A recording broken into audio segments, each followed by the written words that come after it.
Oh, let me tell you something. Busting makes me feel good.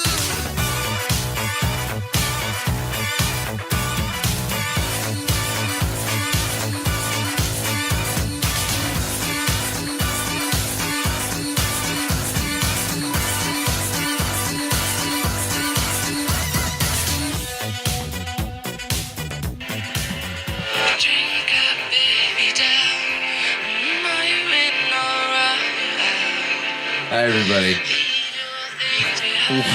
Welcome to this week's episode of Blockbusting. This is the first time we've ever had musical accompaniment quite like this before. I'm your host, Jay Light. I've got a couple guests with me today. Michael Skarsten. Howdy. And Sam Brown. Hey. Hey, Mike, turn that mic into your face. It was right here. There we go. Straight into my face. Lead singer of Frou Frou, Sam Brown. Such high-profile guests we have on today.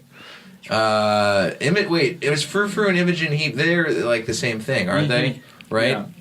Imogen Heap is the solo project for the lead singer of Frou Frou. Okay. And Frou Frou was around in like that. I think that album came out in like 1996. Yeah? Yeah, it's older than you think. Oh, crazy. Yeah. God, I can't wait to talk about this movie with you guys. We'll get there. That's why I'm here.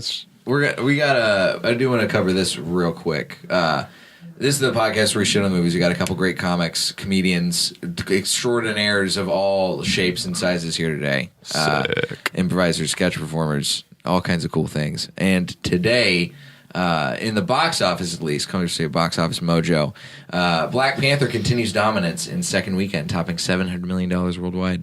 Black Panther tearing it up.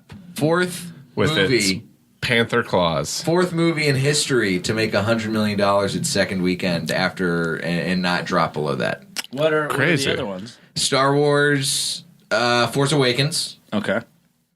and Jurassic World. And let's see if it also names it in this article. I saw it earlier today, but I might not have it. I think it's another Marvel movie. It might be Captain America Civil War. So just like a parade of shit. Yeah. Yeah. Basically. Well, it's interesting because it's not like Star Wars and Jurassic World are two like massive franchises, and Captain America, but Black Panther's pretty. I don't know who Black Panther was until. Well, nobody did. Yeah. Unless you were a hardcore comic book head and you were all about it. I guess Marvel figured out how to game the system. Have you guys seen Black Panther yet? I saw it. I have not seen it. I listened to the soundtrack or the Kendrick Lamar album soundtrack. Yeah. It's not actually the soundtrack, right? No, I think there's a couple songs on there that are in the movie, but for the most part, it's just like this is my creative interpretation of Black Panther. Which I think that's cool. The album cover was cool. The album cover is very cool. It's just like the necklace. I liked it because it was like Kendrick Lamar that wasn't. It was just like Kendrick bangers that aren't like Pimp a Butterfly was really. It's a great album, a really important album. I have to stress how important that album was, but it just has some like good hip hop tunes. So yeah, but I didn't see the It's movie. as far as hip hop albums go that Kendrick Lamar has made. It's much more in the vein of Damn than To Pimp a Butterfly, Right? Yeah. Where it's like we got some bangers on here. Right. Pimp a Butterfly is a beautiful concept and one of the best, and just a great album, top to bottom. It's one of those albums that I feel like I gotta listen to it as an album itself. Yeah, it's kind of like To Pimp a Butterfly is kind of like Requiem for a Dream, or just like a movie that's really intense that you have to like kind of sit down and listen to the entire thing and only experience a couple times. I wasn't. Yeah. I've only seen Requiem for a Dream once, and that was enough for me. I watched Requiem for a Dream alone by myself like a week ago because I wanted to feel something.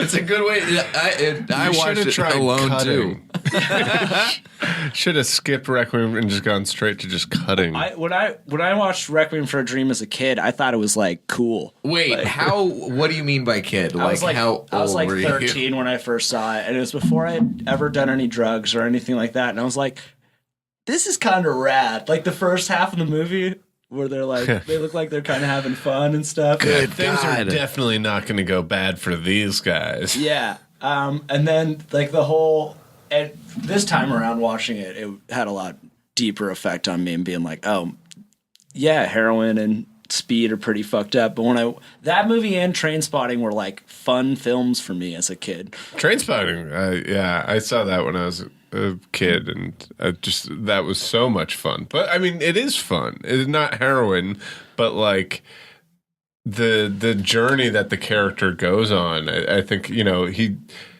it's different than Requiem for a Dream because it's not as tragic, and there's a kind of tragic twist at the end to it. But it is about the character struggling, and is this character going to like get over this? Where Requiem for a Dream is just like, oh, this character's going to be on heroin, then they're going to go through hell. It's so bleak, yeah. It's so bleak, and it's so like where like Trainspotting, you get to know the character a little bit more, and it's more about who they are and not just the drugs that they do. I don't think I saw a movie that had characters doing drugs until I was like 15 or 16 years old. Oh yeah, I listened to the podcast last week's podcast, and it was mentioned that you were like very sheltered as a child. Yeah, I think the first movie that I saw that had active drug use that I can definitely remember seeing was Snakes on a Plane. Which I saw in theaters on my 16th birthday. What drugs? They do snakes or something? What drugs do they do? They do. They're smoking pot in the movie bathroom, in the airplane bathroom. And then really? they try, it's a couple. They go to try and join the Mile High Club in the bathroom, and they break the smoke detector, and then they smoke a joint, and then they start fucking, and then a snake comes out of the toilet and goes and eats both of them, or bites both of them at least. That's the only thing I remember from that movie is snake on the titty. That's exactly the snake on the titty scene. Yeah, I'm just saying. I mean, like, if you're gonna join the Mile High Club, you're not gonna be like, hey, let's break some more rules. I think like you'd just be like, hey, let's just fuck. Like, why are you smoking weed in the bathroom? And they're not discreet about it at all. They're definitely not get caught. The girl is like already taking off her clothes as she goes into the bathroom. It's in broad daylight. Yeah. All of the I've done heavy research on how to join the Mile High Club. It's never happened. Are you a for member? Me. I'm not a member. No. Is it? I've puked on myself on a plane. Is that a club? Can I join a club for that? What was that? There's that Choke. I think there's a thing about like the character was like addicted to. He got into that whole scene, and the way he would do it is he would just go into the bathroom and hold his like butthole open until someone opened the door or something. Yeah, the door open. Yeah. Yeah, that never worked out for me. Try that many times. Yeah, Didn't work out. They're always like, lock the door. Or why are you in there for 15 minutes? Sitting there, butthole agape.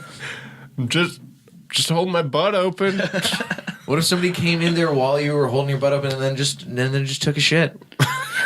In my butt? That would be. I would feel very distraught if that happened. My self-esteem would take a huge dive. I'm gonna adjust this here because it keeps making noise. There we go. Adjust it. Oh wow. Okay. You can honestly just take that off. The pop filter is not necessary with the whatever the guard is. I don't know the technical term, and we're here so late in the Comedy Store studio that we do not have a sound engineer present. Just for a little inside baseball, we do have a cardboard cutout of Renee P. Lancaster, Comedy Store employee extraordinaire, right up in the window there. Is that life size? Yeah. I thought that was Fisher Stevens. Nope.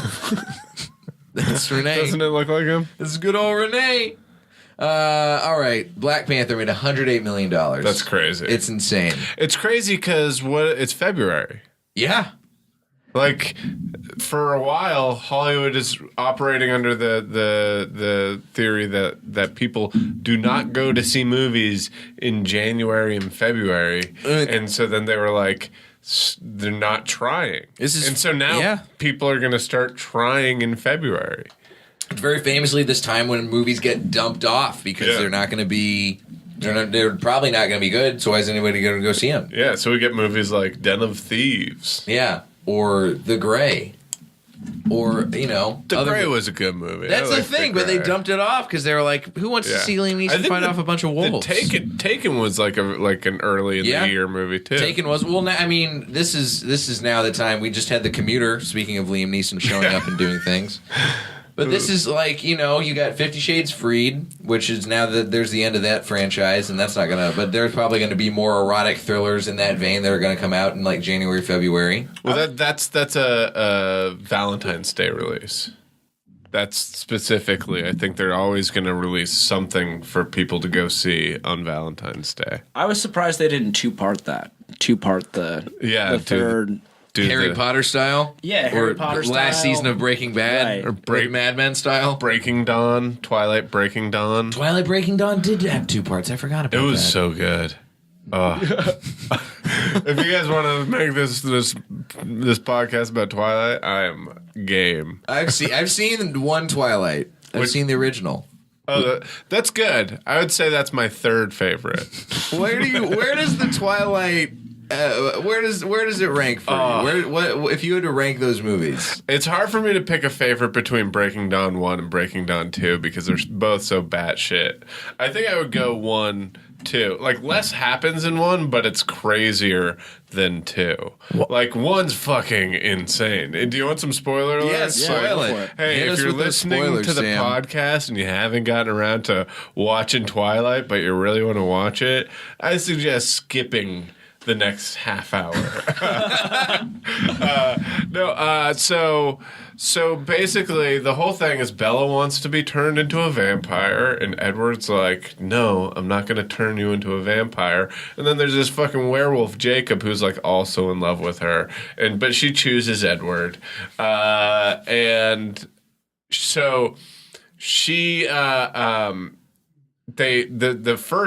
Breaking Dawn starts out and they're getting married. That was like the big cliffhanger at one of them. She's like, he's like, will you marry me? And she's like, yes. And it's like, shit.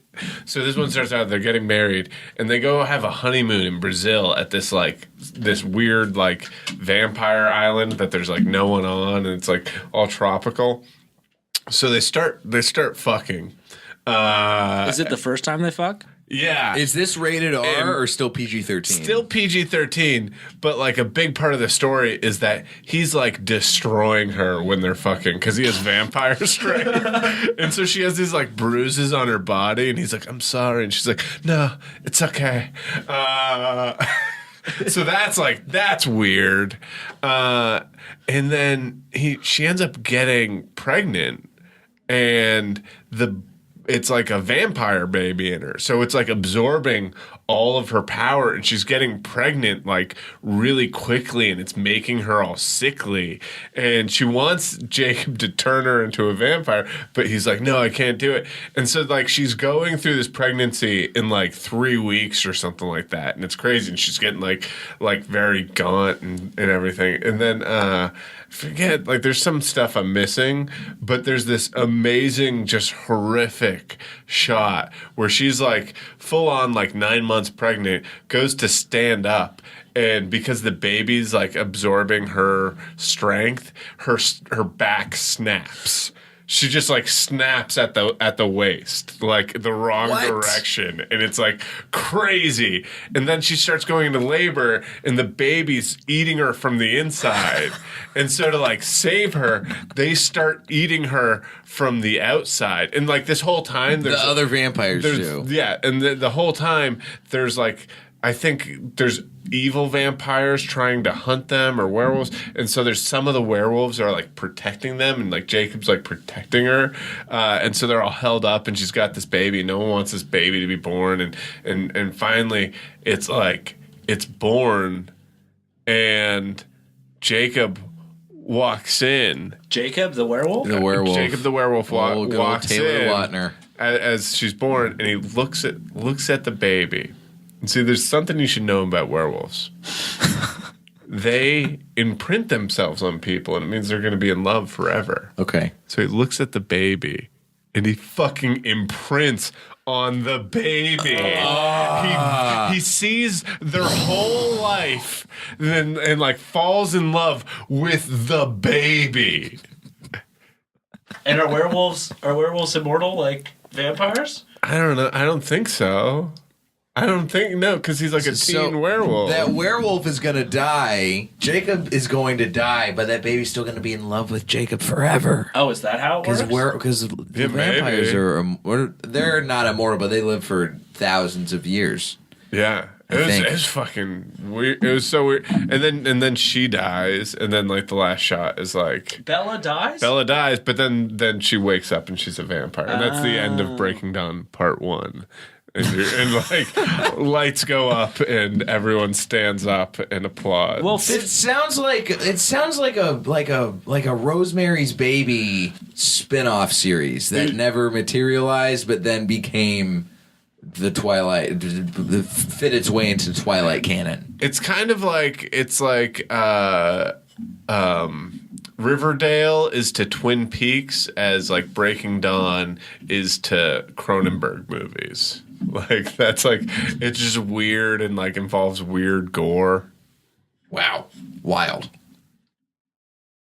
Man, teens are fans of weird things. Yeah.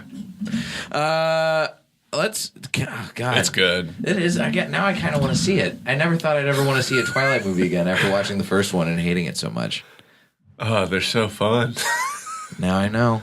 You know what else is apparently a fun time in the movies? What? Number 2 at the box office, Game Night. Oh, really? That's what they're saying. It's got like an 80-something on Rotten Tomatoes. It made $16 million this weekend, $16.5 million. It has an 80 on Rotten Tomatoes. Mm-hmm. Oh. It's directed by. It was written by Sam from Freaks and Geeks. Yeah, John Francis Daley. Yeah. Oh. Yeah. The guy who wrote. I know they wrote Spider-Man: Homecoming, right? Yep, and I think that they've written some other stuff. I know they wrote Incredible Burt Wonderstone, which I did not see. Oh, I saw that. But they wrote something else. I forgot I saw that, but I saw it. Him and his writing partner have worked on some other comedies. They did like a Star Wars movie, like a Star Wars fan, like mockumentary years ago. Let's see here. Oh, they wrote Horrible Bosses. Oh, nice. That's what it is. And I really appreciated Horrible Bosses. You know what? You know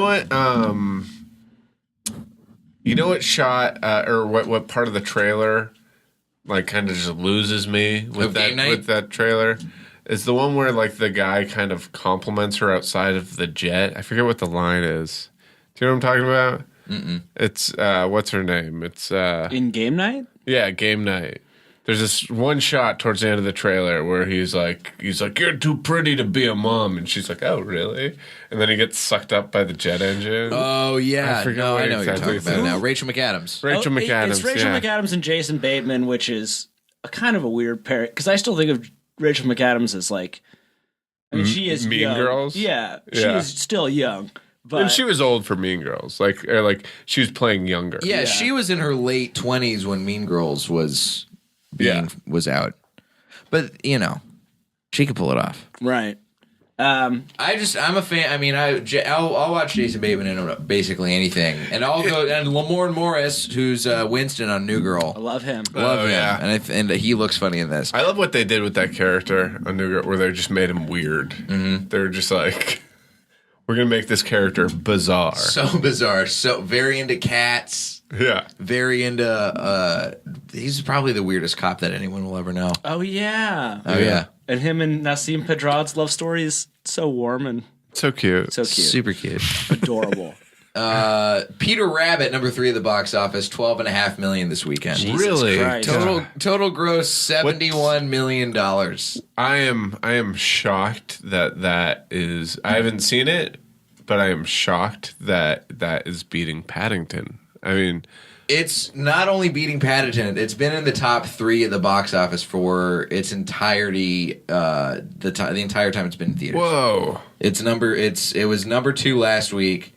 It's probably going to stay up there for a while. Paddington does not even look like it's in theaters anymore. God damn it. Yeah, according to Have you this, seen it? Thor Ragnarok is still in theaters, and Paddington has dropped out. Have you seen Paddington 2? No. And now it looks like we're going to have to wait because it's not in theaters anymore. 100% on Rotten Tomatoes. Last time I checked. Yeah, you see it's it? the only movie that's out right now that It does. was so charming.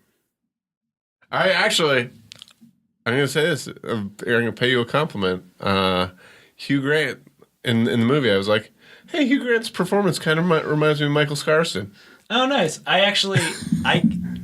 This is good as I get that a lot. Oh, really? Yeah, a surly security guard outside of a Chipotle stopped me once and was like, he was like, "Excuse me," and I was like, "What? Did I park wrong?" And he's like, "You look like a young Hugh Grant." You do, though. Thank you, sir. It wasn't even the looks, though. It was, I've directed you and stuff, and I was like, oh, there's something about the way that how you carry yourself that is similar with how Hugh Grant carries himself. Very charming. Yeah, Incredibly you're charming. like charming and bumbling, and you could romance Julia Roberts anytime you want. I can be self-deprecating enough to make women pity me.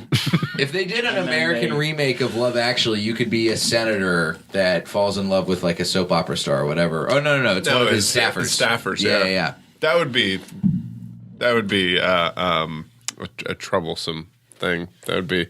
I mean, but it's problematic. It's bound to happen, though. That's the word I was looking for. Problematic will be the theme of this podcast. They'll find a way to make it. They'll find a way to make it cute for the cameras. Yeah. Just like they always do. Speaking of Love Actually, if I see another sketch, comedy, or any parody of the final scene with the Walking Dead dude. Oh, it's not the final scene, but it's the most iconic scene. Yeah, with the cards. Scene, yeah. Can we kill that? Yeah, let's. I'd like to. I'd like to put an axe in that. Yeah. Every Christmas. My mom loves that movie. Actually. All right, I'm going to leave now. Thanks so much. Thanks so much for coming in, Sam. It's a pleasure to have you. And every Christmas insists on watching it. And it's like my brother's also like, yeah, the movie's great. And I fucking hate it. That's a lot of people's favorite movie. I know it's crazy. It's one of those movies that like I remember I was a fan of it for a while, and then I was like, oh, there's so many better Christmas movies out there and better romantic movies out there.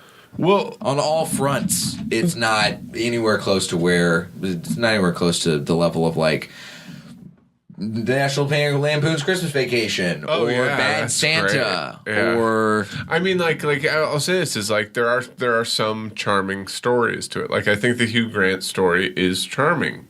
But I think, like, if you look at it, though, like, if you look at the storylines in it, like, most of them are just shit. Like, one of the stories is that there's a British guy who's, like, too horny and, like, hitting on women and is basically like, British women are prudes. And then he's like, you know what I'm going to do? I'm going to move to America where they love British guys, where my accent's really sexy. And isn't Rachel McAdams one of the chicks? Oh, wait. I think she is. Yeah, I think I know Denise Richards. January Jones, I think, is one of the January Jones. That's what I'm thinking of. Okay. It's not Rachel McAdams.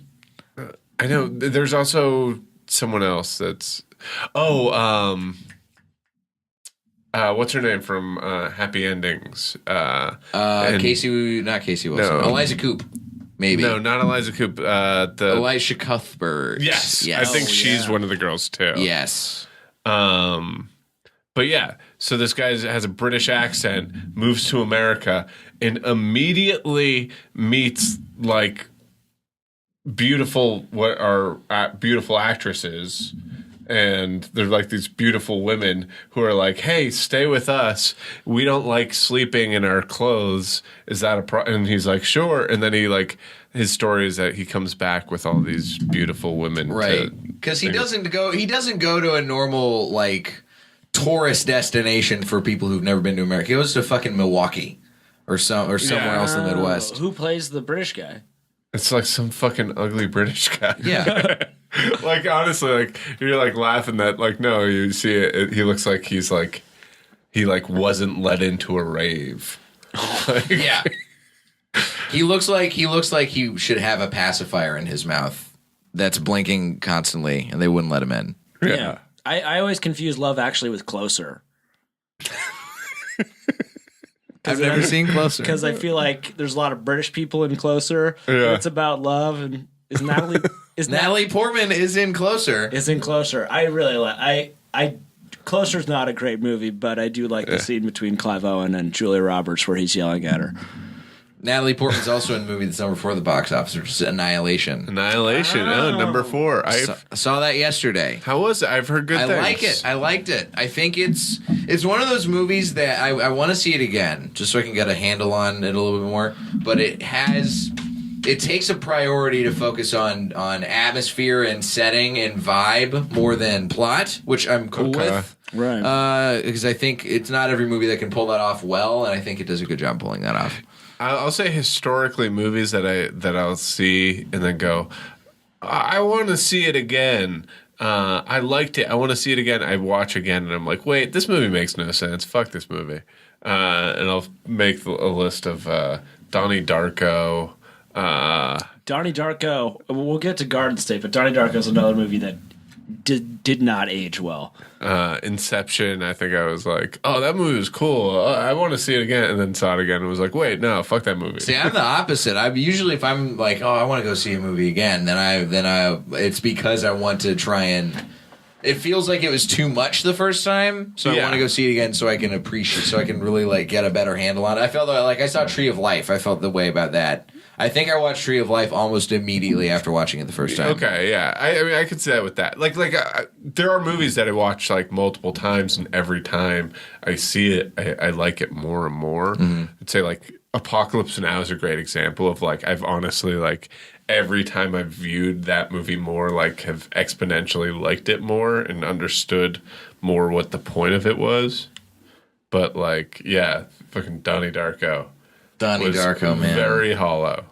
There was stuff I was like, I probably just don't get it. And then was like, watched it again and was like, no, I got it. Yeah. You know, like.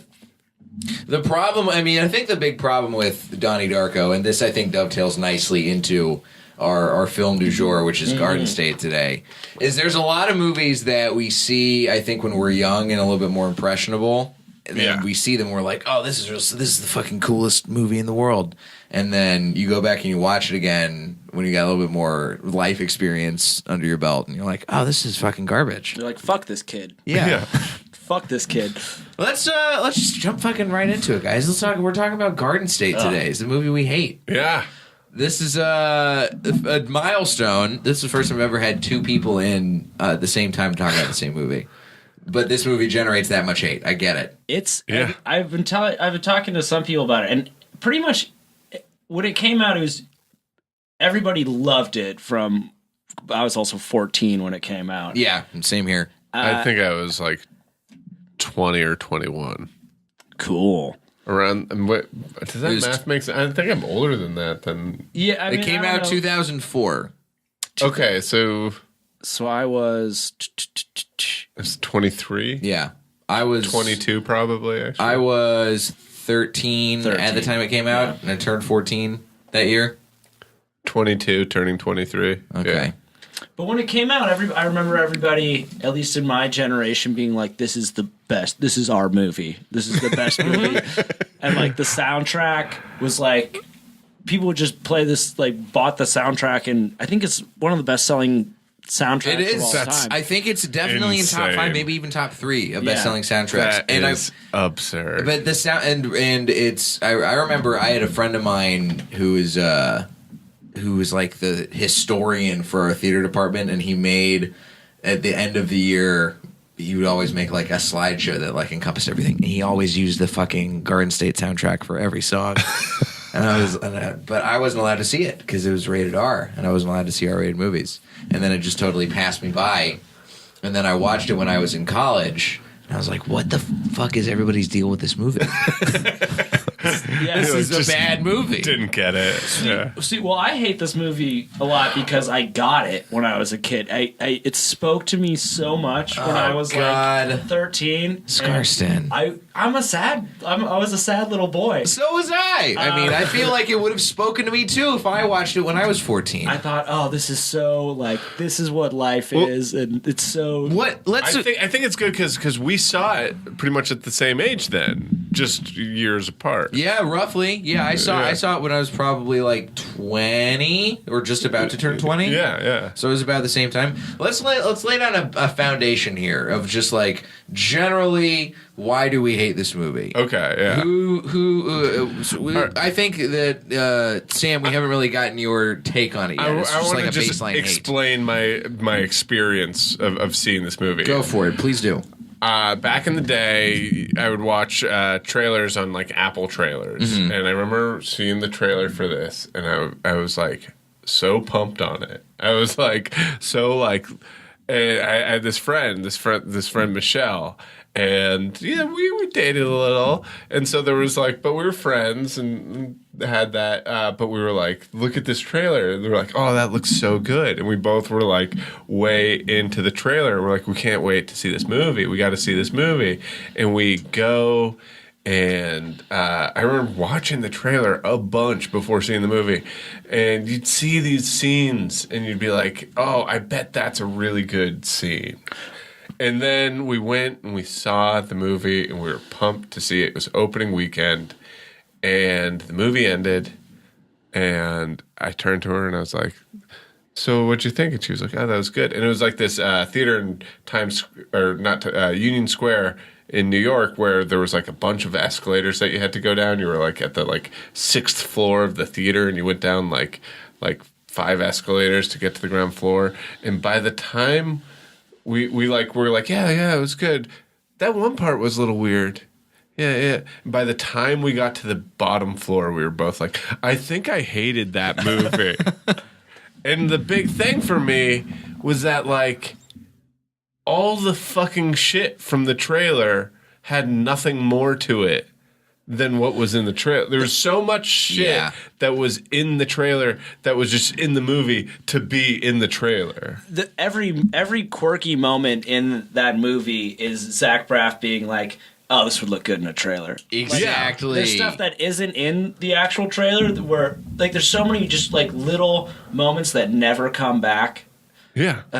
That are there's such throwaway moments. Yeah. The wallpaper outfit scene. Yeah. It's just like a total fucking throwaway. Pulling up to the gas, they're like pulling in and parking the car and realizing that the gas nozzle is like ripped off and in the gas tank still. The fact that he's driving around in an old like World War I motorcycle with a sidecar. Right. It gets like 2 lines of justification where he's like, my grandpa died. He only left one person one thing, and it was this old-timey motorcycle. And he left it to me. He left it to me because I'm the only one he loved. This movie is like, it takes all of these, I think, ideas and sort of tropes that had not happened yet. I think that this is why the movie, at the time, it was like everybody was like, "Oh, this is like the thing. This is the movie," because nobody had seen anything like it before. Realistically, unless you'd watched a couple. If you watched like Rushmore, you might understand the filmmaking style, where it's like super symmetrical shots and stuff. That's like, oh, he's doing some things that are very meticulously laid out, but combining that with like it's kind of like quirky and dark, and there's like, oh, he paralyzed his mom and stuff. Oh, and man, and Natalie Portman's so random. Oh my god, and nobody had ever seen a movie like that before, I don't think.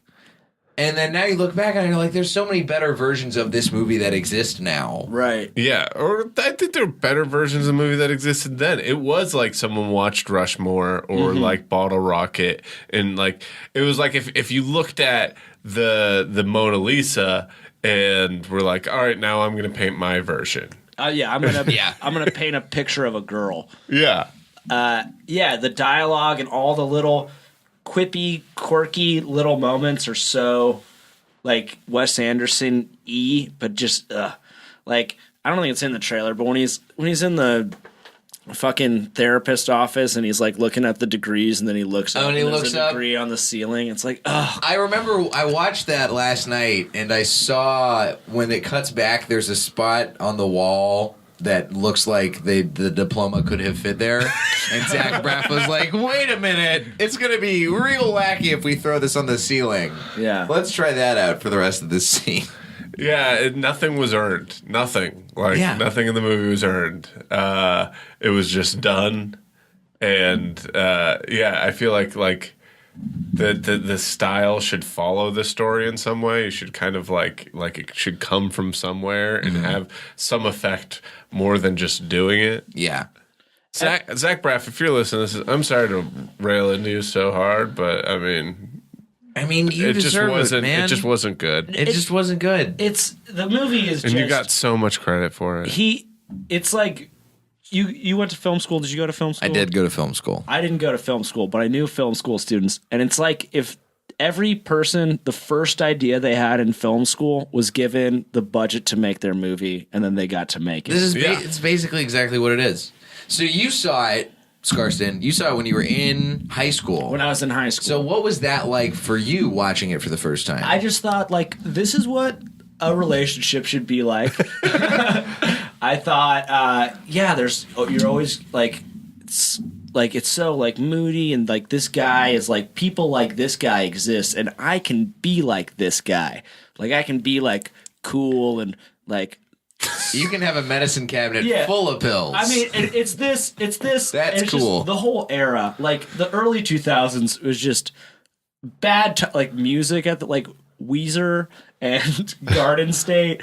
And how did a Weezer song not show up on the Garden State soundtrack? By the way, so how do we not have that? For being someone in college too, like that soundtrack was like. Yeah, like these are songs. Like it wasn't like it didn't feel like, like Kill Bill came out a few years later. Right.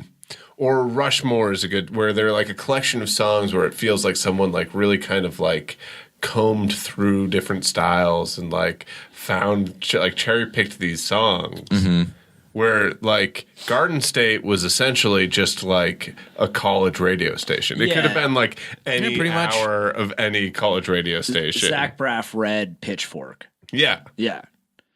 But, yeah, so... And he won a Grammy for it. He did, yeah. He won a Grammy. He won a Grammy. For his fucking mixtape. It's his love letter to being an actor, man. And everything else Zach Braff has done since then, just it gets more and more like, ugh. Well, because he went from Garden State to having an illustrious sitcom career on Scrubs, and this is all sort of concurrent too. Right. I think Scrubs came first. Scrubs came first, and then he made Garden State, and then he was like, he won like a ton of best new filmmaker awards, and he had so much promise, and then he didn't do anything. He did Last Kiss, but I don't think he made that. He didn't direct that. Yeah. He was just Did you see that? No. The next movie he directed, he had to fund on Kickstarter. Which I have a lot of problems with that too. I have a lot of problems with Kickstarter in general. But that was pretty. I mean, dude's got syndication money. There's enough think pieces about that shit that when that happened as a joke with some friends of mine, we were like, "Oh, we're gonna fund a movie on Kickstarter, and we're gonna have the goal be like $1,000, like so funny low." And we succeeded at making our low goal. Was that but for it Whitest wasn't Kids? like no, it was just it was.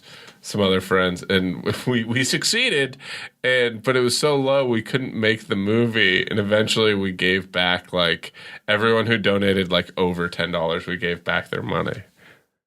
Yeah, that's nice of you guys. You could have just taken it and ran. That's what a lot of people. We do. got some money. Yeah, there you go. We got like I felt bad about the money we got. This movie feels like a sham. Like really thinking back and looking on it, it feels like. It feels like a goddamn vision board of what an indie movie should be like. Yeah.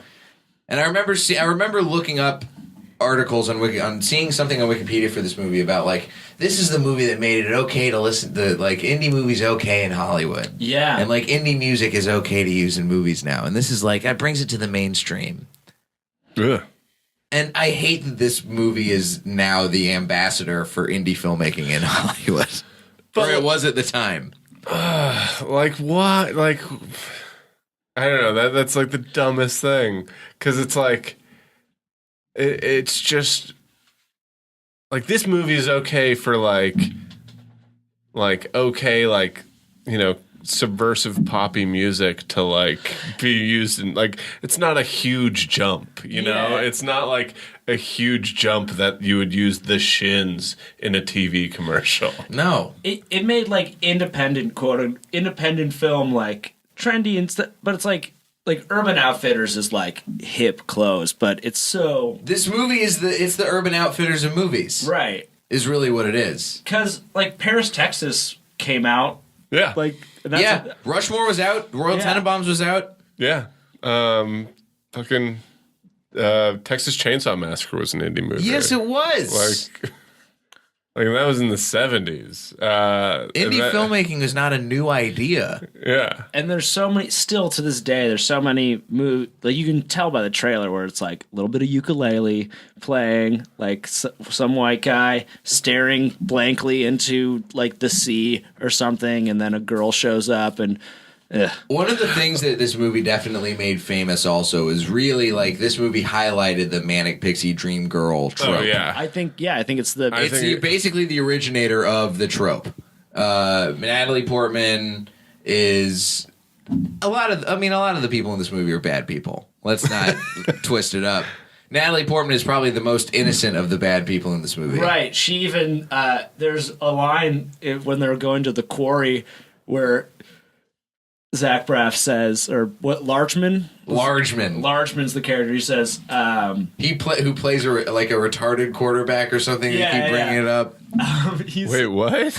That's because he's an actor in LA, and his portrayal of LA is such a jerk off. Oh, it's yeah. just like, so fucking like, LA sucks. I'm on my phone. I want to drink Red Bull at a sushi restaurant. Yeah, I've lived here for almost 2 years now, and I mean, I'm sure those people exist, but that is not like, come on. Like, come on. But people outside of LA look at that and they're like, oh, yeah, no, that's deep. Fuck LA. Yeah. Fuck it. But yeah, he doesn't give a shit about the system, man. they're at the quarry, and Largeman says to Peter Sarsgaard's character and says, I won't let you corrupt this innocent girl. And Natalie Portman says, I'm not innocent. And then Zach Braff says, yes, you are. That's why I like you. Yes!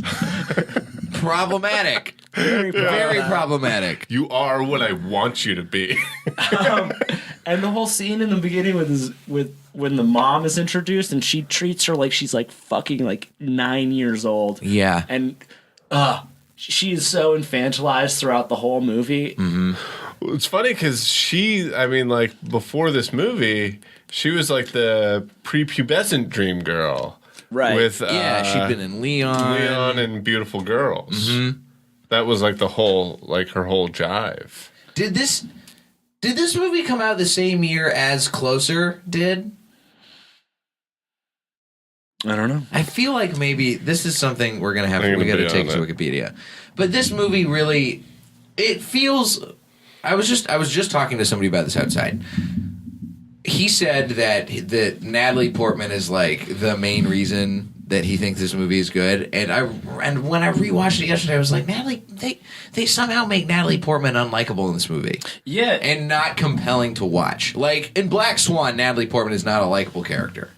But you're fucking compelled to watch her. Same with Annihilation. Annihilation, Natalie Portman is not a good person, but you're still compelled by her character and the way she plays it. This is just all surface level. I'm weird and quirky and random. She says it too. And I think, because I was talking to someone about this, but Natalie Portman does a good job at playing that character. Like, I think her performance is decent. It's just so poorly written that she's just fucked. So Closer came out in 1994 and was by the band Nine Inch Nails. No, just I was way off. 2004. Oh, same year. Same year. Same year. A much more nuanced portrayal of a bad person coming from Natalie Portman and Closer. Yeah, she was great. Ah, God. Ugh. It's a real shame that and the other, I think this movie, I mean, this follows into a hole that a lot of movies of this kind, I think, do in regards to the way relationships are portrayed. But the real linchpin of it for me, besides the scene in the quarry where he's like, that's why I like you, because you're innocent. Yeah. Is when he goes to the airport and then at the very end, and he comes back into the baggage claim and he's like, I love you. And they've known each other for what, 2 days?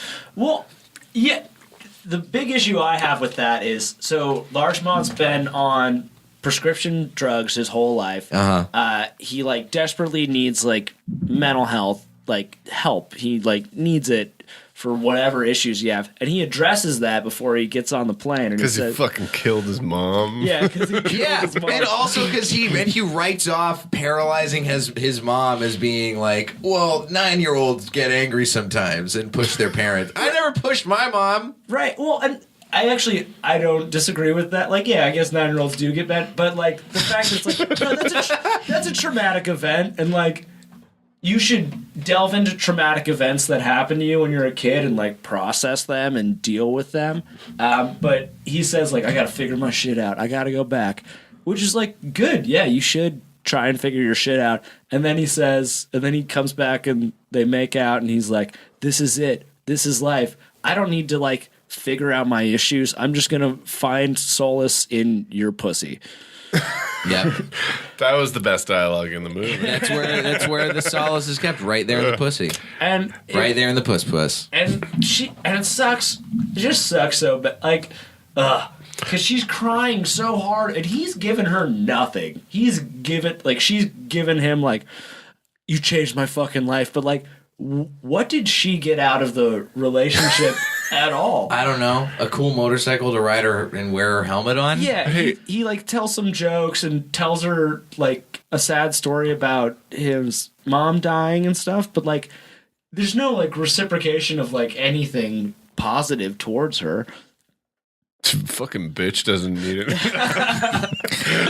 No, this is like, again, I saw it in the movie theaters, and this is my impression of that movie, of that airport scene. It's like, this isn't a period. This is an ellipsis. It's like so fucking whispery. I was like, kick his ass. Just someone. Like, I wanted Johnny from the Karate Kid to show up and like wedgie him. Yeah. Like, dude, his Skarsgård should have come back and stolen the mom's necklace back. Yeah. And sold it on the black market. Yeah. And then the scene in the quarry, like there's just so. Oh God, the scene with them get him climbing on top of the crane and like yelling into the quarry, and then the long zoom out row. It's just like. I do remember watching that movie for the first time by myself in a dorm room on the campus that I was staying at for an internship that I had that summer, and watching it, and it's like sitting up in my bed going, "Oh, fuck off!" as soon as that scene happened. Well, and the line of dialogue right before that happens, where Zach Braff says, "Good luck exploring the infinite abyss," and then the dude from Leftovers. Like, almost closes the door and goes, Hey, you too. You too. It's like, oh, God. It's just so bad on just about every level. And every character is quirky. There's not a single person who's like... Yeah. Like, there's not a single person who's like, what the fuck are you doing? Yeah. Like, shut the fuck up. The mom is like a recovering alcoholic but lets her kids smoke pot in the house. The dad is like, I'm your dad, but also I'm your psychiatrist. I'm going to put you on all these meds because I want our family to be happy. Which is like, it is painfully obvious that Zach Braff has never been to a therapist or gotten any like mental health, at least up until that point, because it's that alone where the doctor's like, your dad shouldn't be your psychiatrist, but hey, shucks. What do I know? Shucks. No, you're like breaking laws. You're like breaking the Hippocratic Oath here. It was. Am I mistaken? Did Natalie Portman did their family have an African exchange student? Yeah, yeah. named Tatembe. also something that they do in I Heart Huckabees, which is very like similar kind of parallel. that's like, right. Yeah, another like super twee. Yeah, Quirky. came out around the same time, which is weird that was like, hey, this is what we do. And that thing that's just a detail.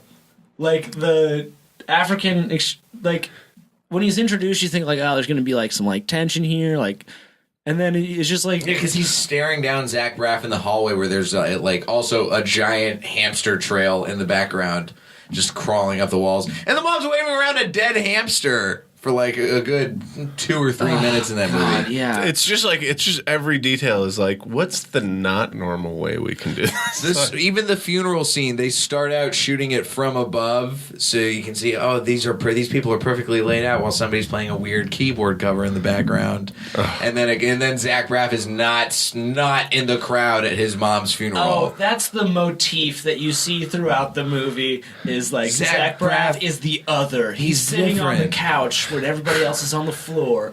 Everybody's faced this way at the funeral, but he's faced the other way. Everybody else jumps in the pool, but he doesn't because he's so alone. Yeah.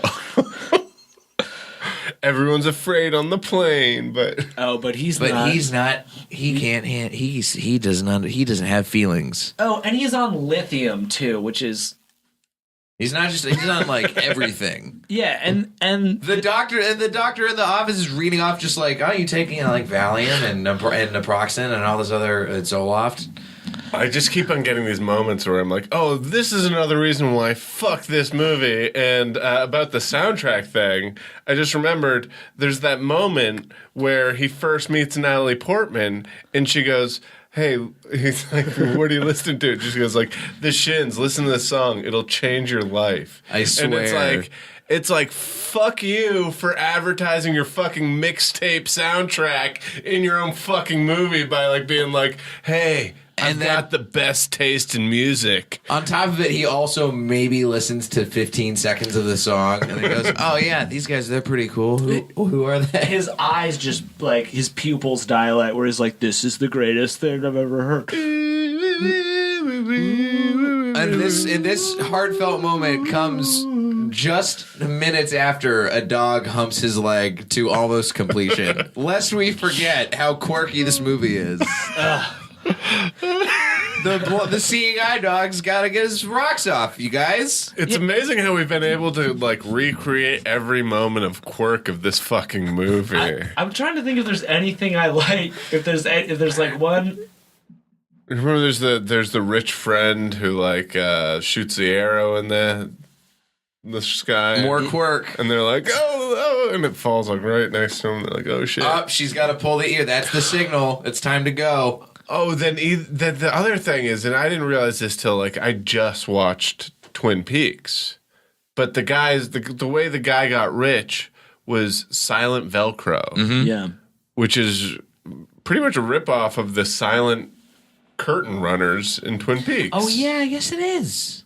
Right? I mean, like she's Really like, is hey, it? this is like the whole thing is like I'm going to be rich with these silent curtain runners that I've invented. And then this guy is like, I'm rich. Silent Velcro, man. You're the luckiest bastard ever. Which I didn't appreciate either. It's like, he developed a product. Yeah. Like, good for him. And he's the silent Velcro guy is so lazy throughout the movie. Where it's like, come on, if you invented silent Velcro, you'd probably be like investing in other shit. And like, yeah. Nah, he just wants to have a golf cart in his house and no furniture, Yeah. but a pool. Is there? Usually with movies that I talk about in this podcast, I can usually find a couple things that would make the movie good that could have been changed. But I think that the best way that this movie could have been changed to make it good is if it had just a different writer and director, like entirely. I think what would have been redeeming of the movie is if at the end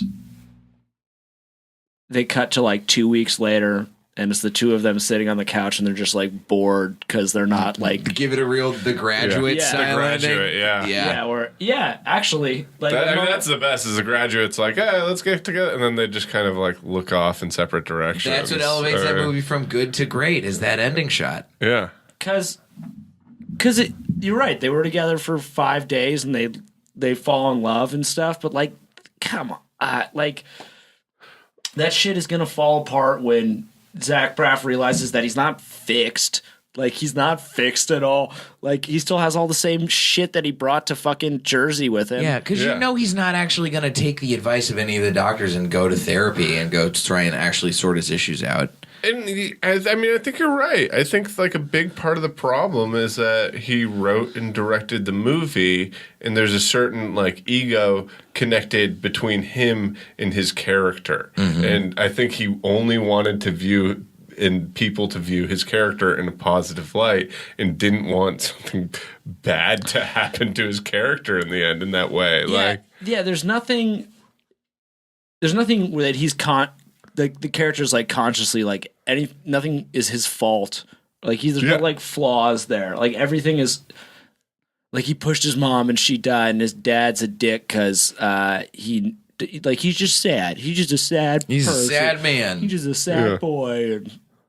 I think there's one part of the movie that I did actually like, and it's a fleeting second in the movie. The Method Man subtitles. No, in German for no reason. We did not even talk about that. Yeah, it's so the weird. whole it was like this is bullshitting in here for no reason. Who just saw some titties? We're all raising our hands. We are. The one part that I did kind of like was there's a scene when they finally all get in the pool, and it's that slow zoom when Zach Braff is like, yeah, sometimes I just don't feel like maybe we like had this idea of what home used to be, and then we're all homesick for a place that doesn't exist anymore. And I'm like, oh, that's an interesting idea. And then he shits all over it with like the next line, and I can't even remember what the next line is because I remember it totally negates that thought.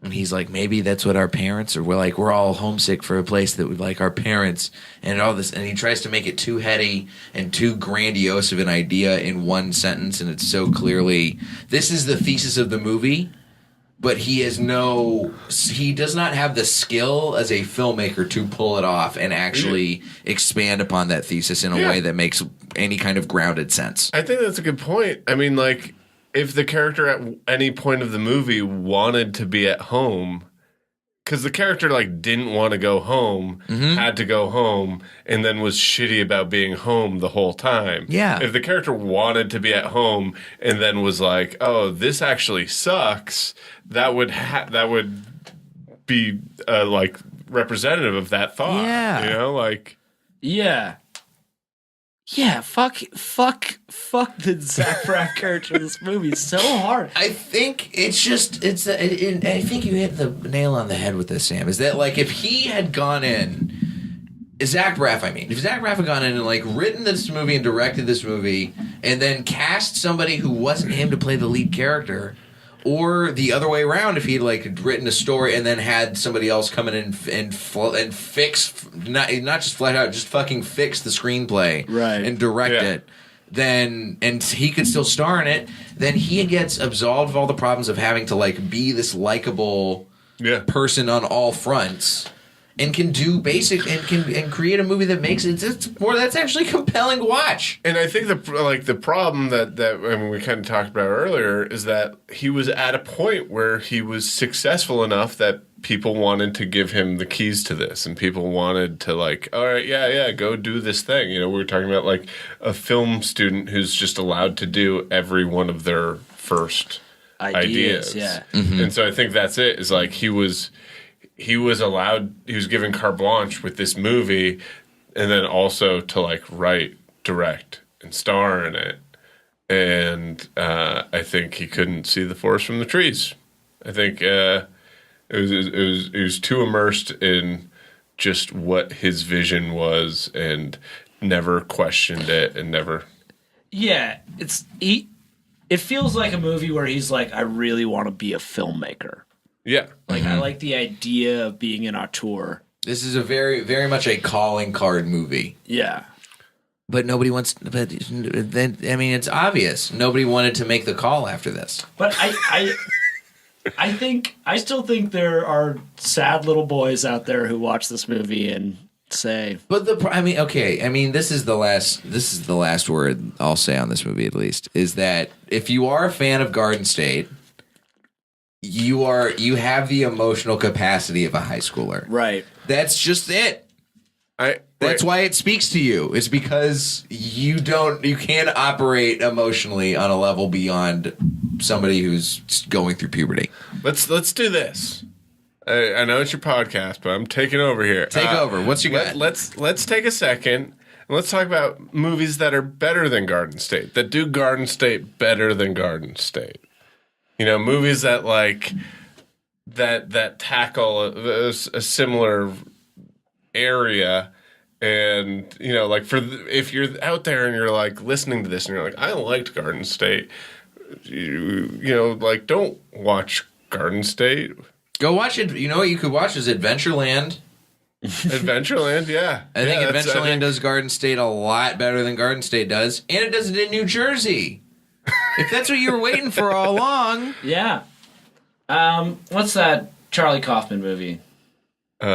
Schenectady? No. The Eternal Sunshine? Eternal Sunshine. Also came out in 2004. Did it come out at the same time? Mm-hmm. I think that does it better because their relationship sucks. But they play out their relationship sucking so well. Yeah. God, the Eternal Sunshine's good. It's a good movie. Yeah. But most any Wes Anderson movie does Garden State better than Garden State does. Moonrise Kingdom, certainly. This is I mentioned this a little earlier. It's a little pervy in an aspect, but Beautiful Girls, I think, is a good movie about going home and about it being like a little different than you remembered and kind of falling into stuff. Did you guys see that? No. Natalie Portman. You said Natalie Portman in this, plays yeah? a young girl. Timothy Hutton, Matt Dillon, I'll have to check that out. Max Pralick. Is it anything like Mona Lisa Smile? Or Art School Confidential. What was Mona Lisa? It wasn't. There was no murder in it, so it was not like Art School Confidential. Mona Lisa Smile? Yeah. With Julia Roberts? It was Julia Roberts, and she was like, she's leading some like girl school or something. She's an art teacher at a girls' school in the 50s, and she teaches these women how to be themselves and not because they don't need no man. It's like Dead Poets Society, but with drawings. It's Dead Poets Society. No one kills themselves, but it's like very New England but it's New England ladies instead of New England boys. Oh, I see.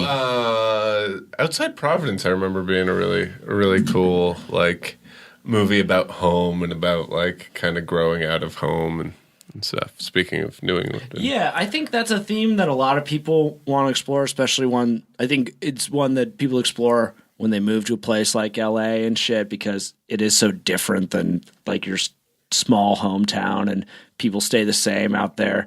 But yeah, like so many people have done it better than fucking. It's just it really, because it's one of those things that like. It's an idea that is a universal idea, which explains why there are so many other movies that do it better than that do it better than Garden State. The Family Stone. Is that with the Douglases? The Family Stone is with Diane Keaton, and it's a Christmas family Sarah Jessica movie. Parker's in it, right? I think so. Yeah. I was mixing that up with that other movie that she was in with Michael McConaughey, Matthew McConaughey, about where she dates him. Failure to Launch, is that? Yeah, Failure to Launch. Yeah, that's the one. Does it better than Garden State? What's the movie with Kirk Douglas, Michael Douglas, and then the drug addict Douglas? It's called like The Family Book, or yeah, what is that? The Book of Eli. I think that's it. I think I have the VHS of that. Yeah. Bottom line is, there's so many other better movies out there that you could go see besides Garden State. Yeah, if you want to feel quirky and fun, don't watch Garden State.